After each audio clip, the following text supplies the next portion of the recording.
Monsieur, this offer you make is too good to be true. Decent employment with high wages of 250 francs a year, and lodging in Saint Andre de Courcy? Merci. I will gather my things and meet you in front of my room first thing in the morning. Tu me sauves. Merci beaucoup. Tout beaucoup. Tout beaucoup. It's evil! Don't touch it! It's alive! I was with you. They're coming to get you. By the power of Christ. This is... Me? Hello, Mr. Fancy Pants.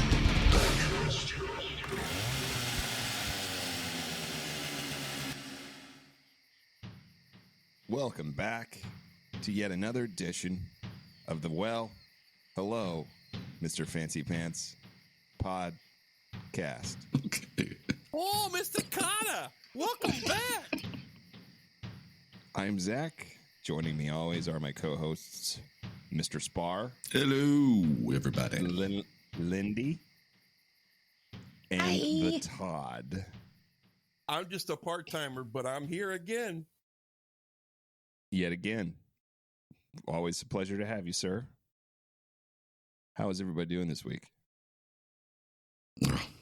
Fantastic. Can't complain, I suppose. Sounds like you want to. Sounds like you want I always want to. This week we are discussing the French Maid murders. Is that correct? And this is it the Patine? Is that how you pronounce it? What's this? Sisters, right? No. Oh, I thought I No. I got the wrong one. Shit. Good. So this will all be a surprise to you. I was gonna say shit. I I was about ready to drop some like VC Andrews shit and be like, I'm all right up, but I guess I'm not. Okay. No, sir. Oh, that would have been so great if she just started the episode and Zach been like, that's not how it happened. The hell were you smoking when you did your research here? Well, I'm just over here like, smoking. hey, he's finally in the same boat as me and Matt. We're just like, yeah, we'll roll with it. No idea. Here It's we more go, exciting baby that Jesus. way. Buckle up. It's going to get bumpy. Yeah, it is. Actually. Don't worry, there is plenty for you guys to attack in this Yeah. story. I already feel Ooh la la. triggered. Oh, oui. Merci beaucoup. Oh, tout beaucoup. Uh-oh. Me love you long All right, time. buckle up. We're gonna have All right. we're gonna have an episode full of bad French Yep. accents. Not just bad French accents, outrageous. Accentas. The only It's one I know is the woo, taunting it's French woo. All right. Well, without further ado, Lindy, teach me Here some we shit go. about French maids. All right. Shit, I We set haven't myself even up got for that one, didn't I? started. She can't stop giggling. Yes, she did. What would you do for the people you love? To what length would you go to survive? At what point does your mind break and allow you to do the unthinkable? Today I will be taking you back in time to 1800s France and through the life of Martin Dumollard and the French Maid massacres. But before we go into Martin's life, I have to start this out by telling you about his father, Pierre. Pierre Dumollard was born in Pest, Hungary, and was a descendant of Hungarian nobility. When the Austrian Empire was formed, the Dumollard family lost its rulership. Pierre became involved in plots to restore the family name and to assassinate the Emperor Franz Joseph. The plans failed, and Pierre's partners were caught and executed. Pierre, however, was able to flee. He traveled through West Germany and Italy, bribing people to get him across borders. His journey took nearly a year and left him penniless, but he made it to Salins-les-Thermes in France. Pierre was an educated man and found work managing local merchants' affairs. He intended to make a life for himself, but needed to do it without drawing undue attention. He met Marie Josephte Ray, and it was love at first sight. The couple were wed and moved to Dagnu and then to Tremoy. Marie Joseph Tay became pregnant in 1809 with their first child. Martin Dumollard was born. Dot. It's the doll, not the was dog. born June 22nd. There you go. The doll's gone. The doll's gone. Martin Dumollard was born June 22nd of 1810. The little family was very happy, and when Martin was 3, his baby brother Raymond arrived. Needing a bigger home, the family decided to move back to Dagno. The little family was very loved in the village, but Martin started to develop a reputation as a troublemaker. He had been caught stealing, he was becoming disrespectful, and he had a love for fighting. God stealing. Sounds like it's somebody I know. Which Spy. one? What?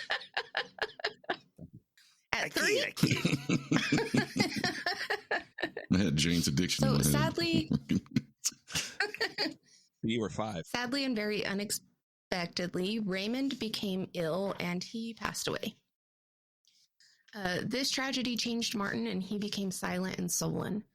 When some of Martin's old ways would start to show, people in the village would use his brother's death against him to get him under control, and they would start calling him by his little brother's name. So when does he start his indie rock band? A lot later in life. A lot later in life. Raymond did begin to hate the village people. I do too. Bear in mind that It's he's awful in the music. Yeah. Fuck that YMCA song. You know what I'm saying? Macho Man. I thought it was Nacho Man. Nacho Man. That's the Todd version. So Mhm. I'm Nacho Man. Martin is only 3 at this point, so it's kind of a sad, shitty way to try and gain control of a child. France and Austria came into conflict, and Austria began pressing into France. Panicked, Pierre Dumollard loaded the family and their valuables into a wagon and headed for Padua, Italy. I can try and spit that out again. Where did they go? Unfortunately for Where did they Pierre, go? Spit. Padua, There we Italy. go. Out. Exactly. Unfortunately for Pierre, the Austrians got there first. Pierre attempted to pass through town unnoticed, but he was recognized by a nobleman in the army, and the family was arrested. They were held... Show me your stinking papers. I knew it was coming. They were held until someone who had known Pierre could be located and brought in from Pest to positively identify him. When that happened, Marie Josephette and Martin were released from imprisonment. They were penniless and in a foreign country where they did not know the language. They were forced to beg for food and shelter. No one can understand them. All the while, right? Have vagina. All the while, will travel. Okay. You're saying there's always a way. He's trying to be Always glass a way. half full here. So you're saying... Never mind. I'm It's just commerce. So while they're living basically on the street, they have no idea what's happened to Pierre. Then one evening, Pierre was dragged out into the street. He had been tried for his crimes against the crown and was sentenced to death. His limbs were tied to 4 horses, and a shot was fired into the air, causing the horses to take off. With the crowd gathered so closely, the horses were unable to go far and only managed to pull Pierre's joints out of their socket. As he screamed in pain and begged for mercy, the executioner took a dull axe and completed the job the horses had been unable to do. Holy shit. So you're saying Fuck me. not only did he not die by being stretched by horses, that then they used a fucking dull axe? Yeah. A dull You know, axe. that guy thought he was having a bad day. My cable for my foot switch on my Mesa Boogie went bad the other day when we was at practice. And fucking worst day ever. $75, right? Fucking Yeah, worst day right. ever. Let's fucking shut up with his problems.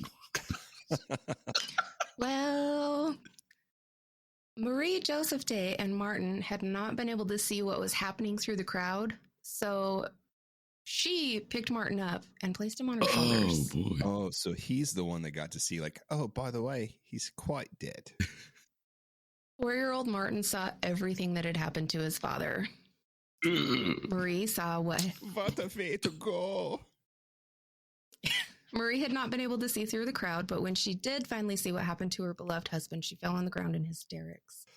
She was not taking any consideration that her son had just witnessed the entire ordeal from on top of her shoulders. I can't believe there wasn't like blood splatter or something. It seems like you'd be sitting front row at a Gallagher show. You need plastic. This guy's getting ready to explode. Somebody get that kid a ding dong. I don't know. Right. So, What The would town you suddenly do? realized that this We're a woman... Klondike bar. The crowd suddenly realized that this woman and child were the family of the traitor, and they were run out of town. So they had to walk back to France. And on the trip, Marie Josephte was so overrun with grief that she lost her will to live. It fell to Martin to keep the two of them alive on the journey. Martin became feral. He would catch and kill rabbits to stay alive. And when his mother had some of her wits about her, she would build a fire and prepare the meat, but most of the time, Martin simply ate what he was able to catch I'm just raw. like picturing. What? Have you ever seen Dell? I know Lindy hasn't because she doesn't watch movies, but like, you know what I'm talking about? It's with the Jodie girl that lives Foster. out in the woods by herself. Jodie Foster, yeah, plays now. Chicka pie, pie. That's the first thing we called him. She's like, and he goes feral. I'm like, ooh, chicka pie. When they reached the war zone between Italy and France, Martin would find fallen soldiers, and he would take clothing to wrap around himself and his mother for warmth, and he would also take any rations that he could find. Yeah. Finally, some French soldiers found the pair, and they were nearly starved to death and damn near frozen. So the soldiers took them in and they cared for them until they were able to be delivered to safety. So far, Lindy, this is a really fucking touching, beautiful story about A little Are boy. you meaning to tell me that this kid doesn't pull himself up by his bootstraps and just become a great individual? and he became the president of France, right? Well, at this time it was Napoleon Bonaparte. Ooh. Ziggy So- Bicky. So the little family made it back to Salins-les-Thermes, and they were able to make it back to the care of Marie's family. At this point, Marie was catatonic and she had lost her ability to function. So her family did the best that they could to care for her and her son, but with the extra mouths to feed, their money supply dried up pretty quick. Any hope that Martin had had for a stable life diminished. And the family lived together for about 4 years, but during this time, Martin would only come around to check on his mother. He was unable to find warmth or, he kind of just checked in every now and again, but otherwise he chose to live in the woods and off the land. He survived on his own. He's 4. Okay. So at 8, he was able to find a job as a shepherd. And this allowed him to continue to live off the land, which he preferred. He chose to live as a hermit and would only come into town and be in contact with people when it was absolutely necessary. Fucking real. In winter, when the sheep were brought in from the pastures for the season, Martin would be put to work doing odd jobs around farms in the area and then going back out with the sheep as soon as it was warm enough. He did that for a few years. But then one year during the cold season... I think I know where he was finding warmth. Sheep fucker. Hey, Ooh la la. he's stuck in here with you. Yeah, there it goes. You scared me for a second there, no, Todd. I got it. I got thought you were it. going to say something like, don't knock it till you try it. I can neither confirm nor deny. Well, 1 year... Nor deny. Oh, shit. We're all going And he to poured Let's the go. storm. Yep, 1 year during the cold... From bacon to sheep. Jeez, Lindy. You and my sister are perverts bringing up these stories. Yes, very much so. We're the ones who Yes. thought of that in both of them. Just stating what. 1 year. Just stating the I'm obvious there. guaranteeing it happened. That's all. I'm 100% sure this maniac that lived out in the woods was fucking sheep. There's recorded proof. 1 year during the cold season, Martin had been at work in a hayloft when he fell, nearly breaking his back. He was allowed to stay in the very same hayloft that he had fallen from until he was able to recover. He was never seen by a doctor, and he began to walk hunched over to help ease the pain as he So worked. this is where we get the Hunchback of Notre Dame story. Is this it? Is this where we're going? That's it? Quasimodo and this motherfucker. This is where Hunchback Finally started. got it. Yes. Finally figured it out. Nailed it. So the farmers were worried about his condition and they wouldn't allow him to work any longer, which left Martin without work, without shelter, and without any money. And cold again, because So unless you're sneaking into the pen at night, So- which most likely he did. With the sheep again? Yeah. Dang. It's not bad. Somebody had to Not try- somebody only do it. not I'm only sorry. is this where the Hunchback started, but it's also where the Ramajam came from.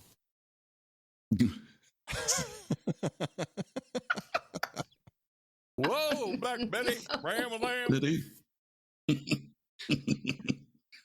I think back then it was more like babble da. Yeah. Yeah, however. Well, Martin began to steal again. At first, he was just taking little bits of food, and then he began adding valuables to his take. He fled the area to look for work elsewhere, selling the valuables along the way.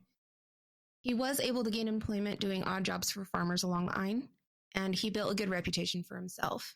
Then word came down that the castle of Sur needed staff, and Martin was sent with recommendations to Master Côtière. Côtière looked Martin over and decided to let Martin have the position of caring for the animals and the grounds. It was work. He's very experienced caring for the animals. He gives them the extra special care that they need, right? Make sure that their every desire is fulfilled. Yes. Well, it was work that most people hated, but Martin loved it. Sounds like a very boy situation. butt sex. He took to his work very happily every day, and he impressed his supervisors. Martin would wait until the other staff had gone to bed before coming in for his supper. Yeah, I'm sure he did. Coming into his supper. Well, that left other staff members super intrigued by him, and his supervisor asked him to join them for dinner. Martin believed that this was an order because it had come from his supervisor, so he started taking supper at the same time as everyone else. They all tried to get him to tell his story, but Martin was never one to talk much. He would smile and nod or give a word or two when it was needed, but otherwise he didn't say anything. Most of the staff gave up on trying to get to know him, but some of the maidens in the castle were very interested in him. They found him mysterious, and they began to wonder what Martin might be able to do with his hands, if you catch my drift. One young maiden in particular was named Marie Martinet, and she became quite smitten with Martin, and they soon became a couple. Over time, Mary Ann became Martin's everything. They would spend as much time as possible together and were even given the same time off as a show of support from the staff. When they had been together for nearly a decade, Mary Ann became unsatisfied. They were nearing 30 and had not gone further than some light petting. So, okay, continue. Todd, you're not helping. So Marie Ann would be damned if she was to become an old maid and remain a servant for the rest Sounds of her like life. she was a real told Martin black that sheep.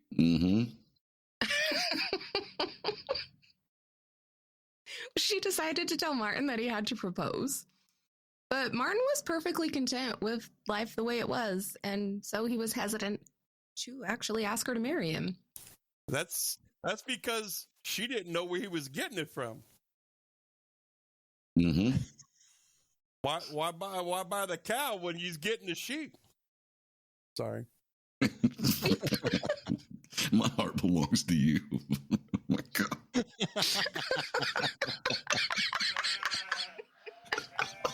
Oh, shit. Sheep shit, that is. Yeah. I just want you to know that you ruined this from the get-go with the whole he was feral, living off the land, fucking sheep. Okay? Wherever you wanted to take this As soon story, as she said that, I was like, wow. it was gone. It was gone.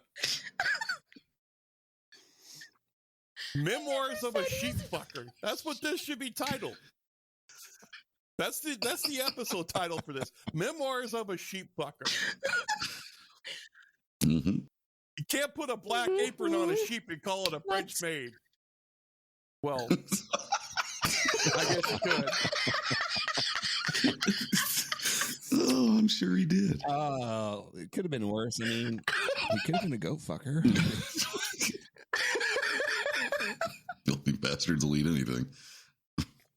I'm going to mute my mic now. Those are the fuckers you got to look out for right there. Okay. Well, Marie-Anne realized that Martin had never been introduced to sex, so she started to show more skin around him. She began to kiss him deeper and would whisper in his ear about what they could do together if they were married. Oh, okay. That was exactly the push that Martin needed, and he proposed. Guys, I can hear Todd laughing through the floor. He's muted, but... Never introduced him to sex with a girl, maybe.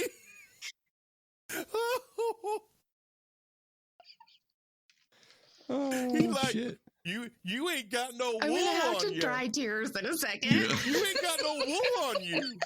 I didn't know you was so pretty. I don't know. I mean, what year was it? It was probably... I'm muting my mic again.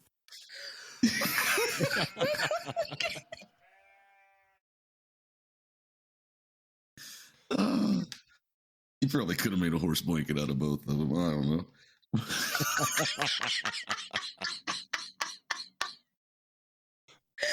Okay. Now I'm going to mute my microphone. Better not, you fucking sheep The fucker. couple married and were given a nest egg from Master Côtière to start their lives together. They left the estate, making sure to take some silverware with them. The staff were pissed by this, but Master Côtière said he would just consider this another wedding gift. The couple thought they would be pursued for the theft, so they set out towards Switzerland. It didn't take long for them to realize that no one was after them, though. They found a little cottage for sale in the commune of Les Montiliers in the Ain, and they spent a week together in wedded bliss, eating rich, purchasing finer things, and flaunting their money around town. But they spent their nest egg too quickly. I'm sorry. I have this like me, you know, like you see, like you picture like a montage in a movie and like, you know, they're like strolling through like the flower fields and shit. And I just see this hunchback in my head, just like, and they're like starting to run towards each other. And then he sees a sheep and starts running towards the sheep. That's better than I was picturing. I was picturing Dumb and Dumber when they found out there was money in that briefcase. Spinning it like idiots. Yeah. Oh. So when they had come to town, they treated the townspeople pretty poorly. They were flaunting their money and, you know, kind of sticking their noses up at them. Okay.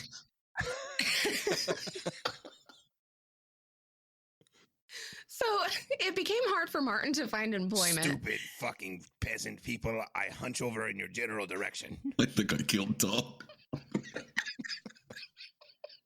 You can't even talk. So the townspeople knew that Martin was pretty accustomed to living and working in the wild, but that he had never been out on a fishing boat. They thought it would be pretty funny to give him the opportunity to go out fishing with them. He ended up falling all over the boat and eventually off of it. Oh boy. Which scared the fish and made the other fishers furious, but it was kind of their own fault because they're the ones who He was used to boat. catching things with his hands, right? Did he think he was going to grab a fish? Yeah. He really couldn't get his sea legs. Eddie Murphy guess. and just stuck his face in the water and shook it and came up with a fish. Goonie goo goo. Is it raw, precious? Is it river?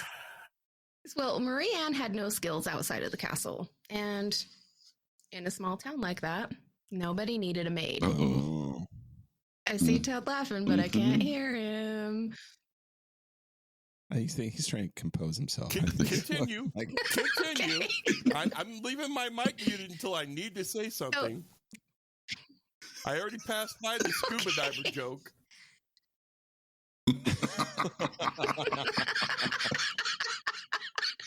You've heard that one, right? Hold on. We got to tell the scuba diver joke now. Do you know why scuba divers go backwards into the water? Why? Because if they went forwards, they'd go into the boat. That's very true. Thank you. I'm here for another 40 minutes. Have you met Todd? Yeah.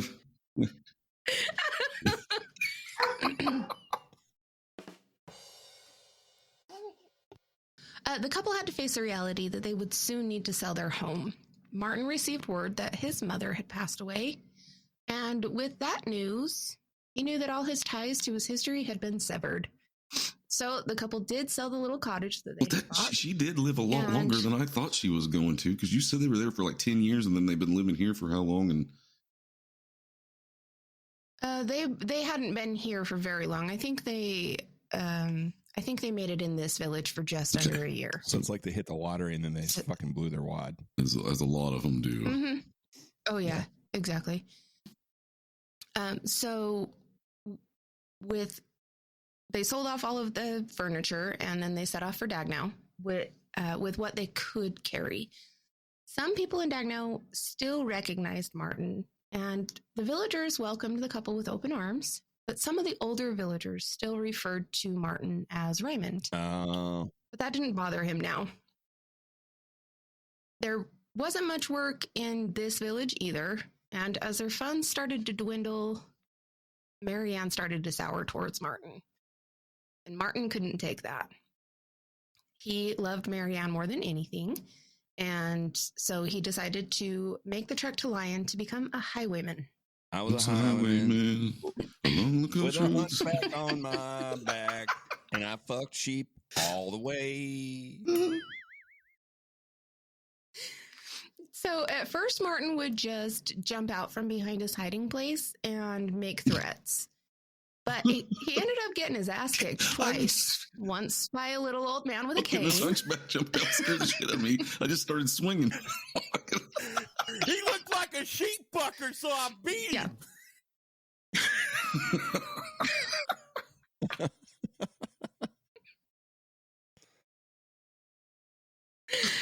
Well, so it didn't take him long to move up to violence. In one day, he was able to steal about a week's worth of francs, but that wouldn't be enough to satisfy Marie Anne. So he moved across the country to roads further from home. Martin pounced on his next victim near the commune of Montlieu. It was not until after he knocked his victim unconscious that he realized it was a woman carrying a basket of eggs. Well, he decided that he had already knocked her unconscious, so he decided to strip her of all of her clothing, and then he dragged her off the side of the road, leaving her in a thicket. And on his way home, he was able to sell all of the clothing that she had been wearing in a village. So he took a purse full of francs home to his wife. Marie Anne was delighted, and she showered him with affection for about a day, and then she started asking questions about where the hell he had gotten the money. Yeah. Martin now I've never painted a picture of Martin for you guys besides the hunch. I think we've got our own pictures.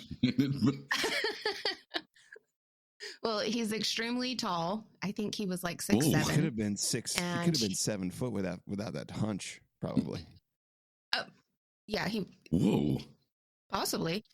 He had What gave you that hunch? he had very striking blue eyes and but he had like a giant beard. A big white bushy And beard. it's Mm-hmm. no, it was he had full colored all of his hair, so black hair, black beard. But he had a giant growth on his lip, Ooh. so he kind of looked like an ogre. Yeah. Okay. We're And gonna then, say. you know, wasn't there a nursery rhyme about sheep and an ogre? I don't know. I'm sure we're about to make one up though. That with a sheep from Nantucket. Do I smell a commercial? Did you get diaper rash walking down a red carpet event? Man, it sucks to be you. Try Elliot Rogers' fucking baby wipe ointment. Are no girls talking to you and you're getting tired of walking up to the Domino's pizza to sit down and cross your legs like constantly all day long just to get their attention? Elliot Rogers, baby wipe ointment. It's strong enough to wipe your ass when it needs to be wiped, gentle enough to soak up your tears. Elliot Rogers, baby wipe ointment. I was trying to throw these chicks off of a balcony, but I had a diaper rash that was so rough I couldn't stand it. Sounds like you should have used some Elliot Rogers baby wipe ointment. You know what? Next time I will. My stupid mom had to move into an apartment in LA instead of the house she used to live in, and it really chaps my ass. Sounds like you could use some Elliot Rogers baby ath ointment. I'll try that. I don't know why all you girls are into. Elliot Rogers baby ath ointment. I mean, it's the perfect remedy, everything you could possibly have. It's magnificent. I mean, look at it. Last time I tried to talk to a girl, she didn't even talk to me. Probably because I said it in my head. That really chaps my ass. Sounds like you could use some Elliot Rogers baby ath ointment. I think you need to apply it to me because I'm above that. Oh, nanny. Well, I don't know what you're doing just standing there. You better apply it to me. What are you? I'm only 21 years old. Like, I'm going to apply this myself? Elliot Rogers baby ath ointment. What kind of loser wipes their own ass? Well, Martin sank to the ground at Marie Anne's feet in tears, and he told her every detail of what he had done. She was silent for a while, and Martin was afraid that she was going to leave. She couldn't love a criminal or someone who had That's where she draws the stripped line. another woman naked on the side of a road. She's put up with a sheep fucker and all the other hunchback shit, but all of a sudden now she's like, no, you stole eggs and beat a woman and stole her clothes. I'm done with you. I'm feeling like she's not going anywhere. But we'll see where this goes. All of a sudden, she started to lovingly stroke Martin's face and his hair. What about his She had sick given hump? What about the hump? Can she Massaging. My hump, massage that my hump? hump, my lovely hump. hump. maybe. My lovely manly hump. So she had given the matter some thought, and she decided that she was just going to tell Martin what his mistakes had been. Tell him So how to she kill told him better without that- getting caught, kind of? Okay. That's what I was guessing so was coming. she told him that he had allowed his victims to see him, and she said that if this was going to continue, he couldn't make that mistake again. It's not as if he's inconspicuous, is So- it? Right? So Marie Anne devised a way to get victims to Martin without needing to rely on random chance. She and Martin went over the plan again and again until she was sure that he would not forget it. Don't fuck this up. Then she sent Hunchback idiot. Mama needs new Then she shoes. sent Martin off. Mama needs new pair of hoops. So Martin went to Lyon, and he pretended to be the master of a wealthy Okay, wait a house. minute. Wait. So he went to.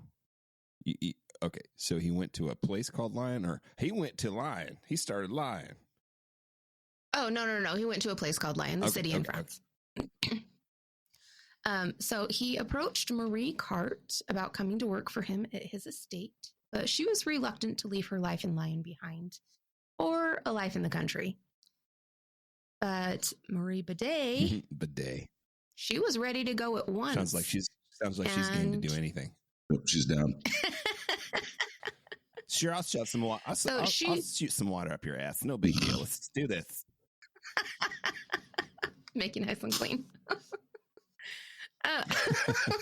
So she was not close with any of her relatives. She had just lost her job and she was in arrears with her landlady. So Martin waited for her outside of her room, of her lodging room, while she and her landlady ended up in an explosive argument about the missing money. Well, not missing money, but the unpaid money. Marie basically told her to shove it, and she joined Martin outside, and they headed for the city gates. Several weeks passed since the pair left Lyon, and some hunters were in the forests of Monteverne, Tremoise. Near the end of February of 1855, they were out looking for deer, but instead they found Marie's body. A handkerchief, a collar, a black lace cap, and a pair of shoes, all of which were covered in blood. Sheep. Yep. No sheep. No No goats? sheep. Well, at least he hasn't stooped to being a goat fucker. Then Yeah. I'm okay with it. No, he stoops to another level, though. It was decided that one man would stay behind with the body to keep it safe from scavenging animals, and the rest would go find a magistrate. Yeah, scavenging. Magistrate Janod returned with the hunters and examined the body. He found the maiden had been bludgeoned 6 times, raped, and then stripped of her clothing. The girl was taken back to Tremoise to be identified, but no one had ever seen her. So Janot hired a photographer and dispersed photos to the authorities. Now keep in mind, in this time, there was like 2 photographers in all of France. Mm-hmm. So it wasn't a big thing, and it was an extremely expensive cost because you had to pay for their travel to come to where you were and the development of the film. The and all camera that weighed stuff. 4 tons. Yeah. Yeah, you need 3 Extremely wagons to haul it. expensive. Yeah.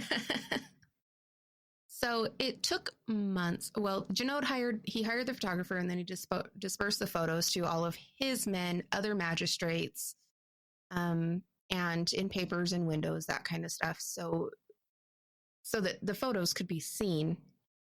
But it took months for anybody to recognize the body. And when it was recognized, they actually identified her as the wrong person. Oh, wow. Yeah, so when Marie's family finally learned that she was missing and that a body had been found matching her description, they went to see Janot. They actually had to convince him that the girl was in fact their daughter. So he was like, okay, well, some articles were found with the girl. Why don't you describe some of her clothing to me, and we'll see if any of it matches what was found near her. So they actually identified her based on the black lace cap. Try that in a small town. Mm-hmm. So Martin had taken Marie Bidet's trunk home to Marie Anne, and she then sent him immediately back to Lyon for another victim. Okay. Martin again called on Marie Carte, but she had taken up with a man and declined Martin's offer. But instead of her going with him, she introduced Martin to her friend Olympie. Olympie was looking for work, and this took place on March 4th, 1855. So she and Martin headed in the direction of the forest of Monteverne, which made Olympie super uneasy. She had recently seen the photos of Marie Bidet, but Martin was able to ease her mind with his kind and simple nature, and he was chatting with her happily. So Just look deeply into my big blue eyes and stare at my giant hump on the back of my. Ignore this hump. Ignore this hump. There's nothing to see here. She just felt like he was too simple. So, Martin started to ask her some pretty strange questions, though, and he kept coming back to money. Kept asking her in various ways if she had any money that was easily accessible or that was on her person. No, that's not suspicious at all.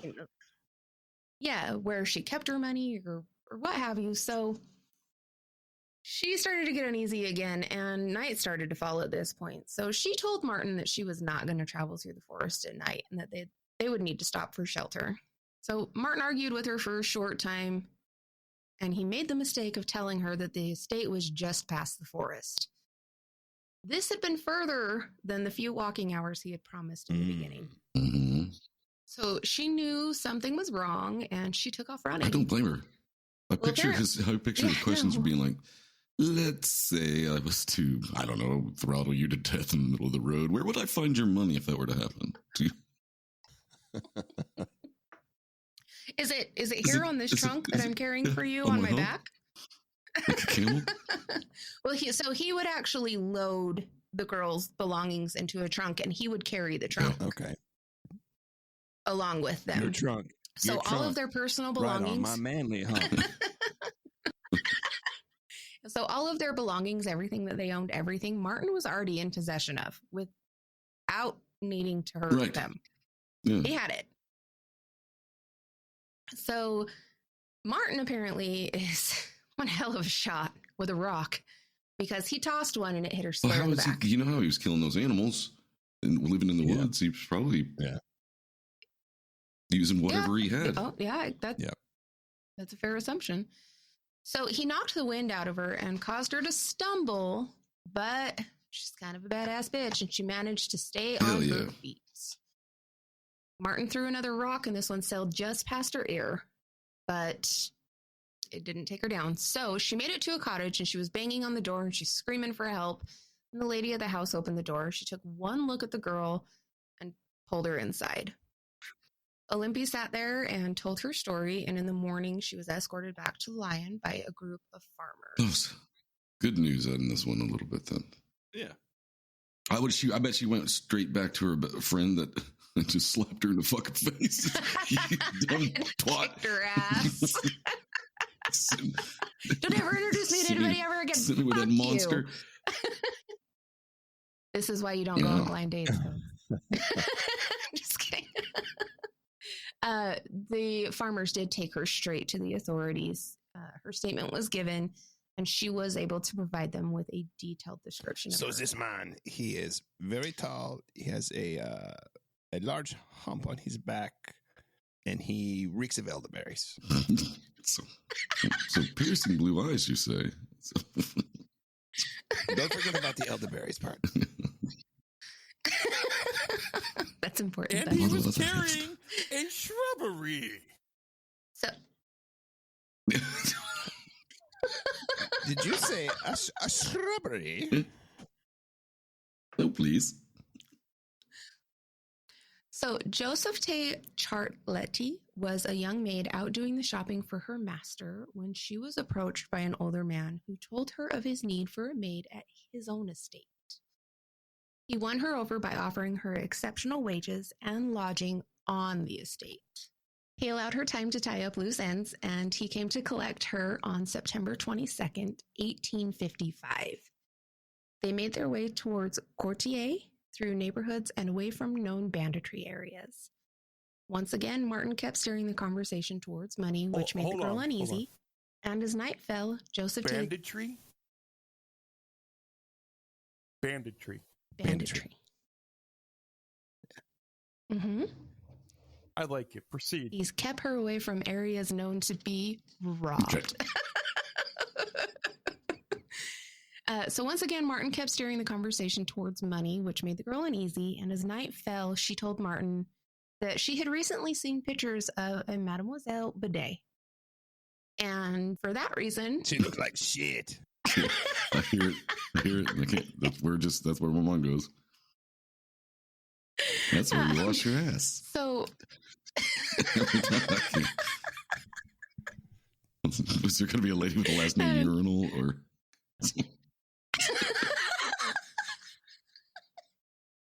It's actually pronounced Beyond now.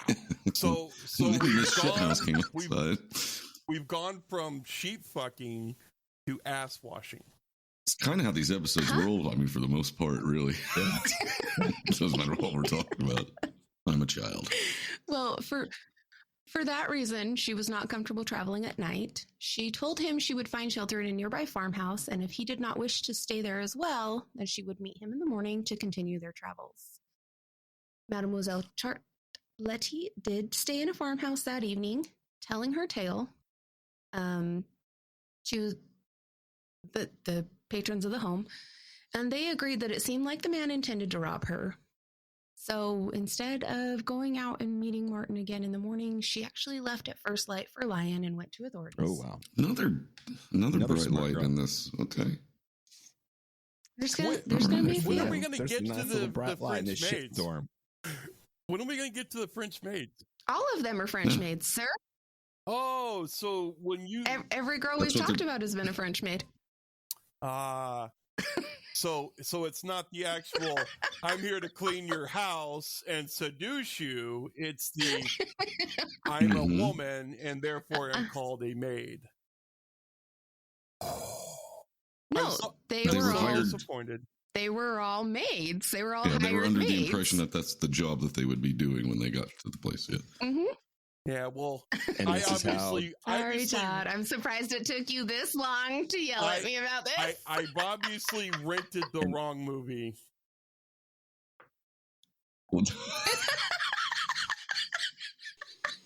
and this is how the game Old Maid was Just one. invented. So on October 30th, 1855, Martin, again, was in Lyon. Just so everyone knows, this is his choosing ground. He lying. He lying. So Jean Marie Bourgois was looking for work, and she agreed to meet with Martin the following morning to accompany him to his estate. Meow.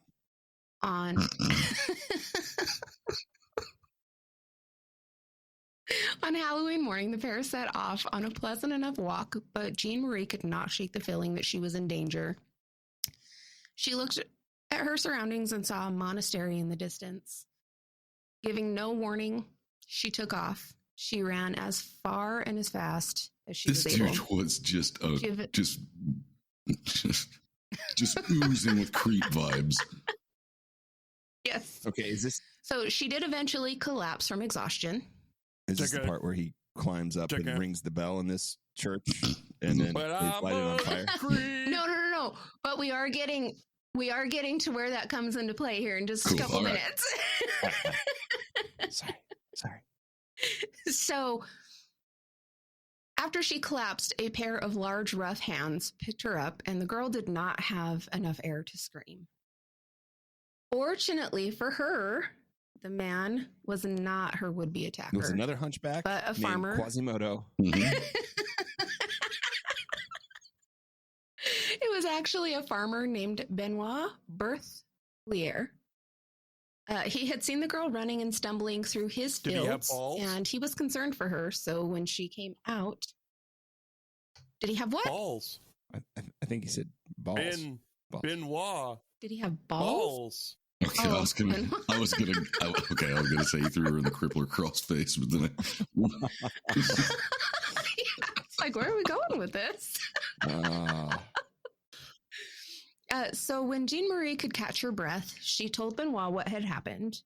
He gathered the local men and they went out in search of the man, but they were unable to locate him. So they took the girl back to Lyon and delivered her to authorities also. Magistrate Jeannaud had already arrested Joaquez Verger for the crimes and was forced to release What's up with him all these due to fucking this French new names, information. Lindy? I don't know. France or something. Right. Jesus. We're not right in the heart of France. Seriously, directly in the middle of it. Yeah, it's not like you're lying about being in mine. So in November, Mhm. Is it lion or is it Leon? I was it might be Lyon. in a town called Lyon But- just the other day. Well, I was picking up a truck and I heard 3 gunshots that sounded like they came from a couple blocks away. I was like, okay, it's time to leave because it's fucking midnight. I'm sure that if I'm saying it wrong, which I'm sure Don't that I know. am, people are Oh, going to yeah, tell yeah. us. So, Bring it on. yep. In November, Martin found Victorine Perrin, who was a very naive and trusting girl. She was just passing through in search of work, and she agreed to go with Martin immediately. She already had all of her things with her, so why not? They set off on the usual path through La Croix-Rousse towards Montreal. And in Neyron, the streets were bustling with people, and Victorine was separated from her new employer. She thought to call out to him, but realized he had never given her his name. So she clambered up a lamppost in hopes of seeing him in the crowd. What the fuck is going on here? But she was unable to locate Just look him. for the sheep fucker. It's like a Disney movie. Who fucking climbs up a post to see if they can find somebody? Why didn't you just say, have you seen a gigantic fucking hunchback? So, on her way back, she was cursing herself for losing the man. She felt she had just cost herself a good job, and it was all over a silly accident.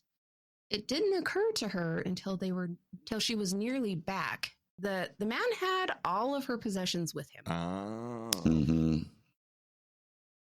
So she went to authorities and made a statement, and everyone there congratulated her on her luck and her What are you escape. talking about? I just lost all my shit. Yeah, but she wasn't beaten to death, brutally raped and killed. You're Thrown in the so woods. lucky that you just decided to go somewhere with a guy you didn't even know what his name was. And you let him take all your shit, and then you got lost in the crowd, and then when you got home, you were like, oh, fuck, he's got all my shit, but I'm alive. Yeah, tough You're a times, shitty- man. People you're a do shitty crazy French shit in maid. tough times. Well, see, that's kind of what she thought that they were talking about when she saw pictures of Marie Bidet. Uh-huh. And then she realized that, no, they weren't kidding. They were really congratulating her on being able to get away from him. And she didn't even want to. Yeah. So there appeared to be no attacks made between 1856 and Must have been some 1859. good shit in that trunk then. I don't know. However, it was this probably was- a bunch of people that didn't report the fact that he was a fucking incompetent idiot and they got away from him too. So, no, but they just didn't say anything, maybe. this was actually when Martin became most active and successful. Oh, no. So he had learned to bury his victims, change his appearance. How the fuck do you And change your whenever appearance when you're a possible- hunchback? Damn near 7 foot tall Well, hunchback. he could stand up straight. It just gave him pain to do so. Okay. So but he could straighten up. And so it said there were times when he went into town and he would look like he was actually the master of the house. There were other times when it looked like he was just a worker at the house and he was feigning he was out doing interviews for the master of the house. So he could shave his beard, he could trim his hair, somehow he didn't stand out among this crowd. I don't know how, but He's an he didn't. actor. And a damn good one. So Julie Did he? Fargiat. I'm sorry.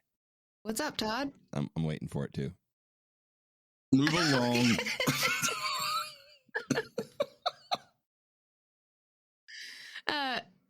You're taking Julie entirely Fargiat was too in a bad long way with when this Martin story. found her. I'm just waiting to go look up French maid porn now. So, come on, hurry up, get to the. Oh, well, just mute your microphone and get on with your business. Okay. Please mute your microphone. So Martin found her on January 18th, 1859. He approached her about the job and she accepted, but reluctantly. Julie knew that she could not go unless she told her new employer everything. So she pulled Martin aside and whispered to him that she was pregnant out of wedlock and the father of the baby had been killed in combat. All that she owned was in the apron that she was wearing that was hiding the baby bump. In truth, she was pregnant, but it had been her previous master that was the father of the child.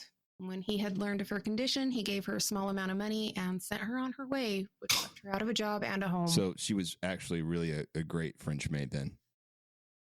Yeah, fantastic. She did all that she was supposed What to. a gentleman. Gave him every comfort. So Martin took a few minutes to think over the situation, and he decided that he would take the girl anyway, baby and all. So Julie was ecstatic, and they headed out and made it to Civero commune just before sunset. And Julie was about to tell Martin that she would like to stop for the night when Martin jumped on her. She thought that he was trying to strangle her, so she started to scream. The noise momentarily stunned Martin, but not long enough to give Julie a chance to move. He was back on her again, and this time she thought that he was trying to claw at her stomach to get to the baby. But he finally caught hold of the cord on her apron, and he was able to rip it off of her, and then he took off running. So Julie laid there, and she continued to scream until Simon Mallet and his son Luis found her. They took her to their home where she told them what happened, and the following day, the men accompanied Julie to St. Andrew de Courcy, where Martin had claimed to be from. And there, she reported the crime and was hoping to possibly point out her attacker. As if the description wouldn't just like single him out. I mean, he's got to be taller than 98% of the population back then. That's freaking, I mean, by a lot. Well, yeah. Unfortunately for Julie, the officers at St. Andrew de Courcy did not believe her story, and they demanded that she provide them with her work papers. She did not have. Which she was not able to do because they had been in the apron that her attacker had made off with. Convenience is what they'll say, isn't it? Uh-huh. So, since she didn't have papers, the officers had her arrested for vagrancy. Oh, the good old days. Yeah. Once again, at least she didn't die, right? Yes, yeah. So on December 11th, 1859, in St. Croix, a young girl and a man were seen traveling together by Jean-Pierre Chrétien. A short time later, Jean-Pierre saw the girl running back from the woods, beaten and bloody. Jean-Pierre allowed her to stay at his home that evening, and she left the following morning and was never seen again. She is unknown. No one ever even caught her name. And then on April 30th of 1860, Louis Michel met with a well-groomed man riding on top of a horse, and he was ready to take her to his estate for work that very day. He loaded Louise's things onto the horse and then helped her up. The man led the way, and they had a casual, pleasant conversation. In Civero, the man asked her to dismount for a moment. He helped her down, and while she was still in his arms, in the same casual tones that he had been using all day, he told her to give him all her money and valuables, or he would kill her. No beating around the bush anymore. Let's just go right to it. And... yeah. She was shocked, and she kind of thought that he was kidding, but then Martin sat her down, and he struck her hard enough to knock her down to the ground. Wow. She had not been struck like that since she was a child. Oh, boy. So disgusting to say. But it shook her into moving her feet. So she got up and took off, but she was smart enough to not stick to the main road because Martin had a horse. So she actually ran out into the fields and was weaving through areas she knew that it would be difficult for the horse to follow. Smart kid. Mademoiselle Michel did not go forward to authorities until nearly a month later. Coincidentally, as Martin was fleeing from her attack, he ended up in the field of Simon Mallet and his son Luis. And those are the two that had been with Julie. Right. So they confronted Martin about Julie, and he just kind of laughed and rode off. But on the same day that Luis went to the magistrate, so did Simon and Luis, the boy Luis. Magistrate Jeannaud was faced with another conflict as he had just arrested another man named Audrey-Lot just before they arrived. So the trio were taken to where the prisoner was being held captive, and none of them recognized him. So Jeannaud, again, had to release who he had arrested for the crimes.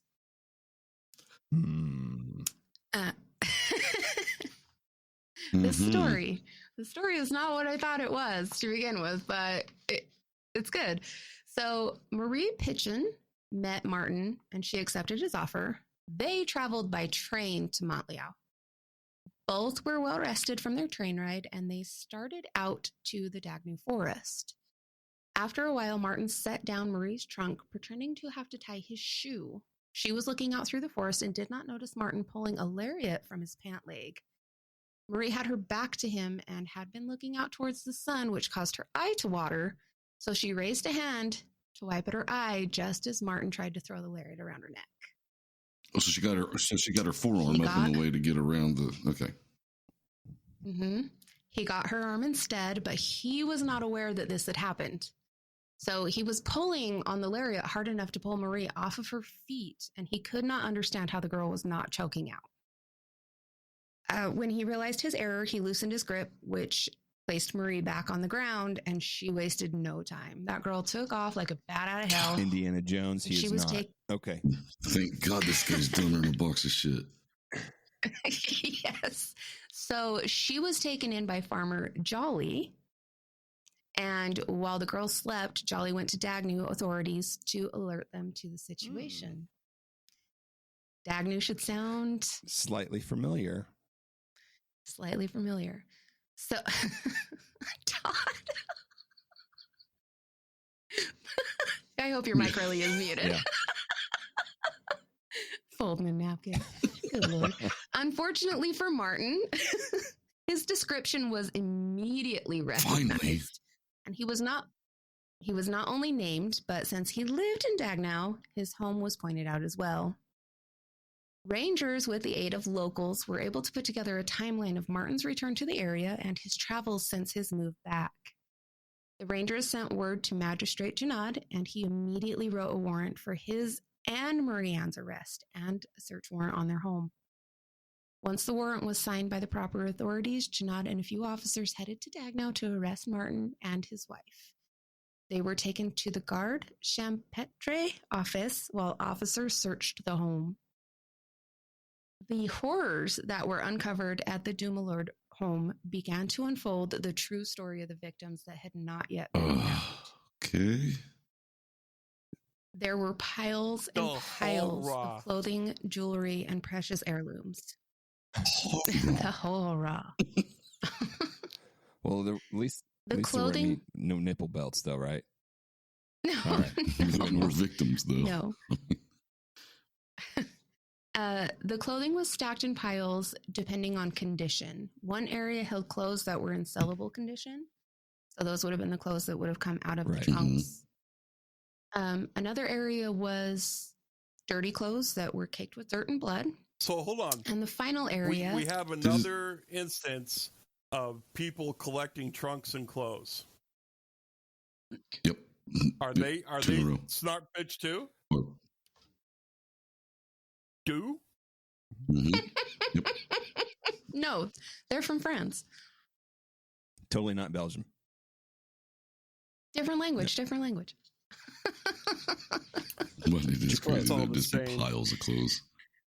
And his wife wasn't concerned of why you took the dirty, bloody ones. Why'd you bring those home? Well, I already had them off of her while I was raping her. I mean,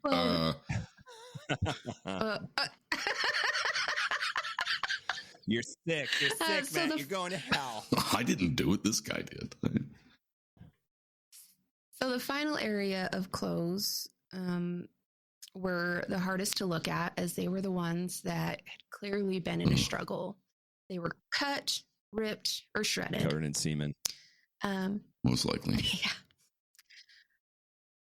There were way too many dresses and other items of clothing to fit the one murder victim that the magistrate had found already. So Marie-Anne and Martin were moved to the prison in Trevoux. Janad now had a tremendous task in front of him. While he did have a massive amount of evidence, he had no bodies to tie to the crimes and no confession. Because at this point, he wasn't able to get a hold of Marie Bidet's family to find out if any of those clothes had belonged to her, and she was the only person who he had not taken like a trunk from. Right. So he sold her clothes off before they even got there. There weren't any of hers remaining. Janad went to interview Martin first, but Martin wasn't a man of very many words, and he was able to just shut down completely. He didn't say anything. Marie Anne, however, began blaming everything on her husband. No. Yeah, shock. I didn't see that coming. Through her story, Jeanad realized that Marie Anne had, in fact, been the mastermind behind this whole thing, and Martin was just the muscle. Jeanad put out the call for all survivors, muscle, and I say witnesses. he was just a hump. Mm-hmm. Big dumb fucking idiot. Oh. Typical man. Yeah. So the call was put out for all survivors, witnesses, and families of missing women in the area to come forward to look at the items that were recovered. But unfortunately, there were very few remaining in the actual area. In May of 1861, Jeanad caught a break when Marie Josephte Baa-aad came forward about her missing sister, Marie Eulalie Baa-aad. Marie Josephte told Jeanad that a man had come to their home to collect her sister and take her to his estate for her new job. Marie Josephte was able to identify her sister's belongings and Martin as her abductor. Jeanad composed searches of the woods near Piazza to try and locate a body, but there was not any success in that. Then Jeanad decided to do the unthinkable. And he let Martin out of his cell, shackled in iron shackles, and they took him to the woods. Jeanad didn't think Martin would lead them anywhere. He simply wanted to observe the man to see if he could figure out how he would have moved through the forested area. But Martin looked around for a moment and then said, "I know where the body is, and I am ready to take you there." Martin made easy work of moving through the woods. He stopped at the area where he had buried Marie Eulalie, and he just pointed. They took Martin back to his cell and brought Marie Josephte to her sister so she could identify her. And then the body was taken in for autopsy, where they found that she had been violently raped and then buried alive. Buried alive. Buried alive. Fuck's sake. Yes. So What a monster. they decided to send doctors in to examine Martin.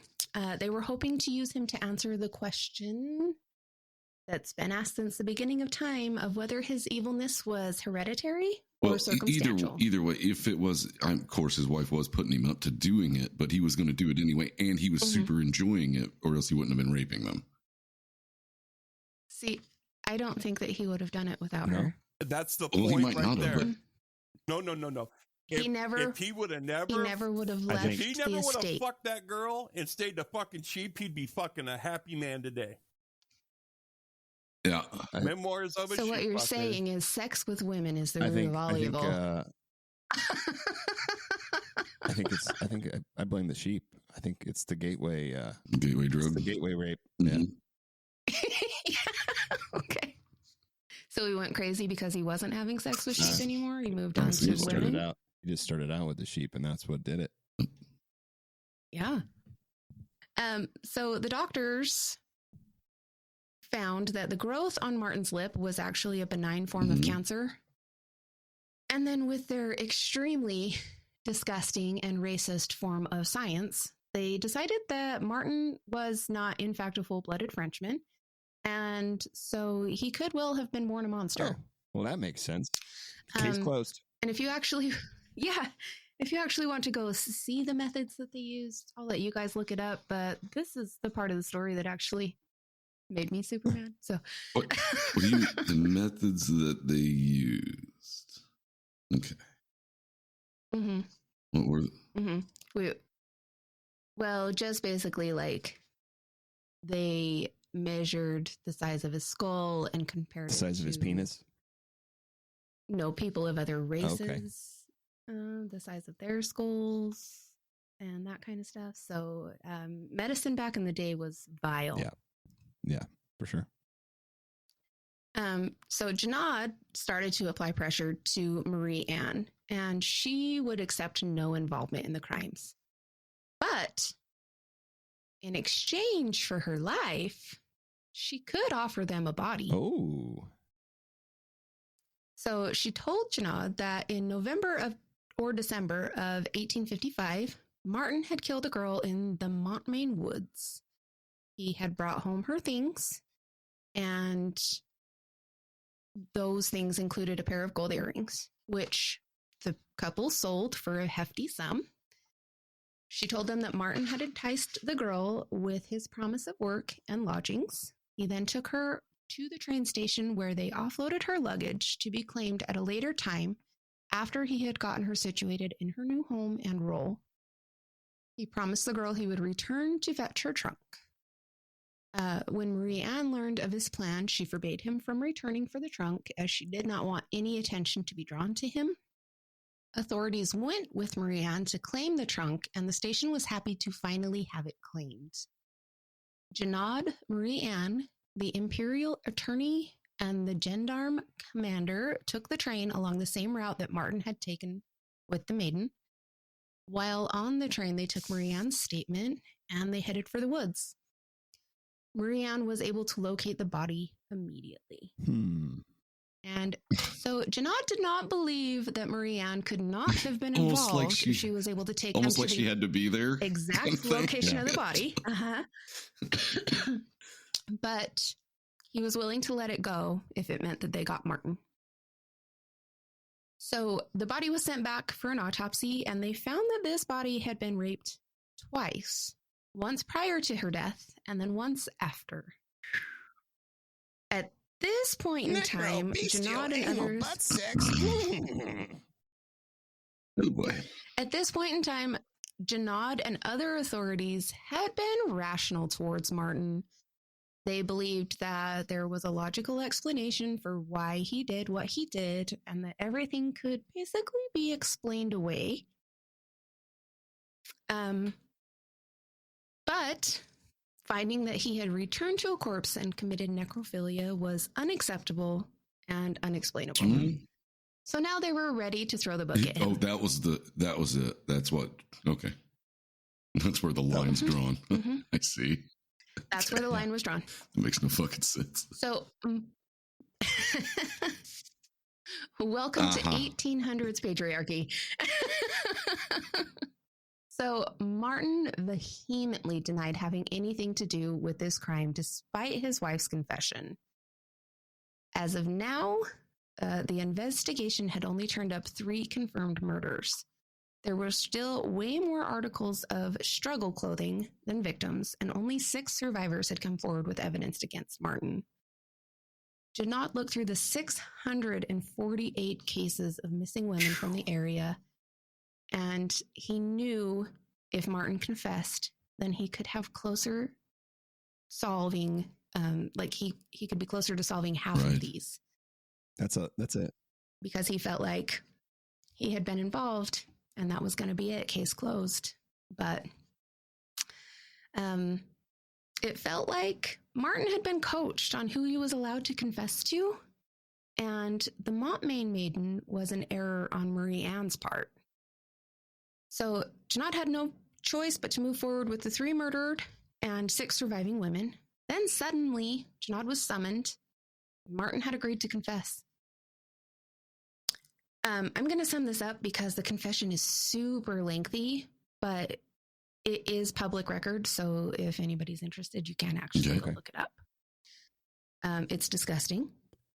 I mean, this whole story is pretty fucking gross. Yeah, most of it. Yeah. Well, in my summation, you'll see why it's even more disgusting. The few girls getting away is a positive, but for most of us. Yeah. So Martin told Jeannaud that in December of 1853, he had been approached by 2 farmers while he was in Lyon. The farmers told Martin of their plans to abduct women in need of work and rob them of their belongings. They said that if Martin would assist them with finding maids, carrying the trunks, and helping through wooded areas, that they would pay him 40 francs per maid, and if he would remain with them, then they would give him 100,000 francs after 20 years of service. Whoa. It was an offer that Martin could not refuse, so he did as he was asked. I cannot refuse. So Martin stated that he never hurt the girls unless he had been the one to find them and start their journey with them. Then he would do what he could to scare them off so he could make away with the trunk, but knowing that life needed to come to an end. Oh, so he was being weird on purpose, so he says. Yeah. Yeah.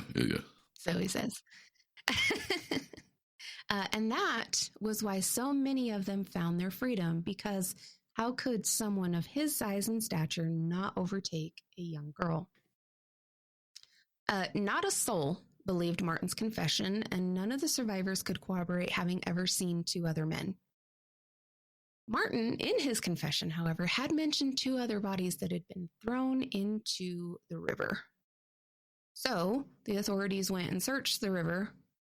Unfortunately, over the time, though, and with the current of the Rhine, they were not able to locate them. Water some more. But once again, There you go. once again, attempting to save her own life, Marie Anne let slip details of 18 murders. And so that was curbed even. Yeah. Yeah, so basically in the end, it is stated that they had agreed long ago that only one of them needed to take the fall for this, so Martin would take it all and she would confess to save herself. So there is one detail that can be gathered from the clothing that neither the Dumollards nor the authorities ever brought up. In the clothing found in the home, there were also children's clothing. Oh. So the trial began on January 29th, 1862. The courthouse and streets were packed with over 5,000 people. Martin and Marie Anne were tried together. Court adjourned for jury deliberation on February 1st, 1862, and it took them just under 3 hours to return a verdict. Martin was sentenced to death, and Marie Anne received 20 years imprisonment with hard labor. The couple were allowed to have one last meal together before Martin was marched through town to the waiting guillotine. On March 8th, 1862 at 7 a.m., Martin was decapitated via guillotine in front of a cheering crowd. Guillotine's way too easy for this guy. He should have been drawn and quartered like his father. I agree. Stoned to death, something like that. Something a little bit more, yeah. The reason they chose to do this is because his head was kept and used for medical science, and it is still in use today. Oh, shit. Yes. Marie Anne died in prison in 1870. Good. Wow. I hope the hard labor was like the bloody hand type hard labor, like from Bonnie and Clyde, where it's like people cutting off body parts to get out of it. To get out of it, yeah. It was not a picnic. She was not doing easy maid labor. Wow. Once again, another horrible one, but oh man. Yeah, I didn't know anything about that story. Not the story. Not what you had envisioned. Not the one that I looked up. There's a different. There's a different maid French. Maid. Hey, you're already into some research for another episode then. The Pichon sisters. That's the one I was thinking we were doing today. So yeah, well, we can do that. Yeah. We can do that some other time. That's some weird, wild VC Andrews on Molly type of shit. Todd's helping out.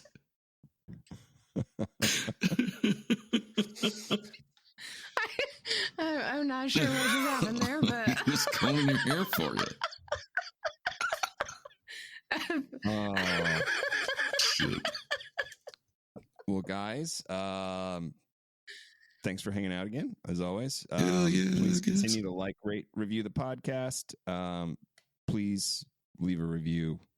That's how we can kind of spread the word. That's how we pop up on the algorithm, and it says, hey, you might like this podcast to other people. So stop being selfish. Please. Don't just hold us all to yourself. Yeah. So please continue to do that. And as always, guys, thanks for hanging out. I had a good time, as always. Yeah. If you have a story you'd like to share, Matt's got some free shit that he's willing to part with. I sure do. And I'll have another book coming up after I get my big one out of the way. I'll have another book to give away. So Just more things. Lots of crazy shit on the horizon. We've kind of got it planned out for the next couple months. So we'll have some good shit coming up soon. Yeah. And you can check us out on the live stream every Saturday evening at 7 p.m. Central Standard Time on our YouTube or on our Facebook channel, which is at HMFPPOD. If you like to comment, questions, stories, you can email us at hmfppod@gmail.com. And thanks a lot, guys. We appreciate you. Until next week, I'm Zach. Spar. Lindy. Yeah, I love you. Bye-bye. And the Todd. That one too. Yeah. We will see you guys next Tuesday. Later. Bye. And what Todd said. It's evil! Don't touch it! It's alive! I was with you. They're coming to get you. What a power of Christ.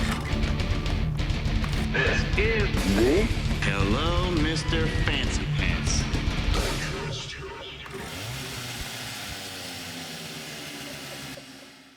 So what you're saying is I wore this French maid outfit for nothing. You got sheep shit in your beard, man. What the hell you been doing? Shut your fucking face, sheep fucker. You look like an ogre, you sheep fucker.